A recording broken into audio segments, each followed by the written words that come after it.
Ahmedabad plane ક્રેશની દુર્ઘટના પછી આખો દેશ શોકમગ્ન બની ગયો છે અને જે આ આઘાતજનક ઘટના સામે આવી તેમાં જે ગુજરાતના ભૂતપૂર્વ મુખ્યમંત્રી વિજય રૂપાણી છે તેમના સહિત લગભગ 250 થી વધુ લોકો છે તે મોતને ભેટ્યા છે। અને આ સમાચાર જ્યારે દિવંગત વિજય રૂપાણીના પત્ની અંજલિબેનને મળ્યા કે તેઓ તરત જ લંડનથી અમદાવાદ આવી પહોંચ્યા અને આજે સવારે પુત્ર ઋષભ પણ અમેરિકાથી ભારત આવ્યો છે। હાલ ગાંધીનગર સ્થિત તેમના નિવાસ સ્થાને રૂપાણી પરિવારને સાંત્વના આપવા લોકો ઉમટી રહ્યા છે।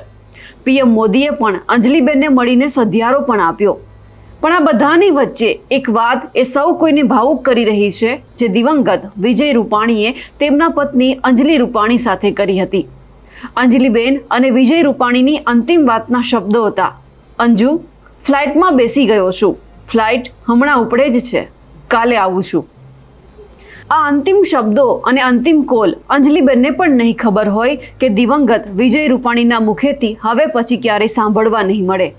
પ્લેનમાં બેસ્યા પછી વિજય રૂપાણીએ પત્ની અંજલિબેનને અંતિમ કોલ કર્યો અને એમાં વિજય રૂપાણીના અંતિમ શબ્દો હતા, અંજુ, ફ્લાઇટમાં બેસી ગયો છું, ફ્લાઇટ હમણાં જ ઉપડે છે, કાલે આવું છું।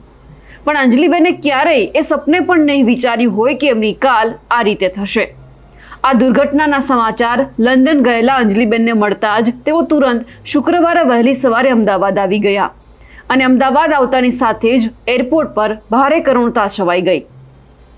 અંજલિબેને રડતા રડતા કહ્યું, મને એકવાર વિજયનું મોઢું બતાવો। ત્યારે તમામની આંખો ભીની થઈ ગઈ। વિજયભાઈની સુરક્ષા માટે ફાળવેલા કમાન્ડો સામે જોઈ અંજલિબેને કહ્યું, તમે તો સાહેબનું કાયમી ખૂબ જ ધ્યાન રાખતા હતા, કાલે કેમ સાહેબનું ધ્યાન ન રાખ્યું? આટલું સાંભળતાની સાથે જ કમાન્ડો પણ ભાવુક થઈને રડવા લાગ્યા। સતત 20 મિનિટ સુધી અંજલિબેનના રુદનથી ત્યાં હાજર તમામની આંખોમાં આંસુ આવી ગયા। દીકરીના ઘરે નાનો એવો ધાર્મિક પ્રસંગ હતો અને વિજયભાઈએ એ પ્રસંગને દીપાવવા અને મિત્રો સાથે ફરવા જવાનો પ્લાન બનાવ્યો હતો। તેમના ખાસ મિત્રો નીતિન ભારદ્વાજ અને ધનસુખ ભંડેરી સાથે વિજય રૂપાણી લંડન જવાના હતા। બધાએ 5 જૂના રોજની ટિકિટ કરાવી, પણ વિજય રૂપાણીએ પંજાબના લુધિયાણામાં પેટા ચૂંટણી હોવાથી પ્લાનમાં ફેરફાર કર્યો। 5 જૂને માત્ર ધનસુખ ભંડેરી લંડન ગયા। ત્યારબાદ વિજય રૂપાણી અને નીતિન ભારદ્વાજે 10 જૂનની ટિકિટ કરાવી। આમ છતાં કામના કારણે રૂપાણી જઈ શકે એમ નહોતા, એટલે તેમણે 10 જૂને નીતિન ભારદ્વાજને પરણે લંડન મોકલ્યા અને પોતાની 12 જૂનની ટિકિટ કરાવી। આમ તેમણે 2 વખત ટિકિટ કેન્સલ કરાવી।